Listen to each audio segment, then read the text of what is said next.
শরীয়তপুর জেলা বাংলাদেশের একটি দক্ষিণ-পশ্চিম অঞ্চলীয় জেলা যা ঢাকা বিভাগের অন্তর্গত।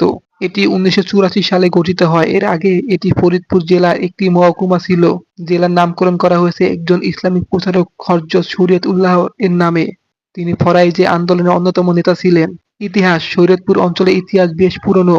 মুঘল আমলে এবং ব্রিটিশ শাসনামলে এই অঞ্চলটি ফরিদপুর জেলার অংশ ছিল এবং ১৯৭১ সালে মুক্তিযুদ্ধে শরীয়তপুরের মানুষ গুরুত্বপূর্ণ ভূমিকা রাখে। এখানে মুক্তিযোদ্ধাদের বিভিন্ন গেরিলা যুদ্ধ সংঘটিত হয়েছিল। স্বাধীনতার পর প্রশাসনিক প্রয়োজনে ১৯৮৪ সালে শরীয়তপুরকে ফরিদপুর থেকে পৃথক করে জেলা করা হয়।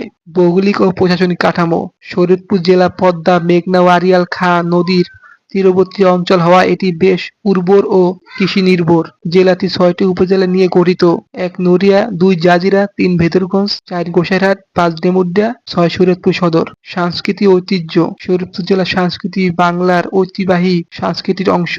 অর্থনীতি: এ জেলার অর্থনীতি কৃষিভিত্তিক।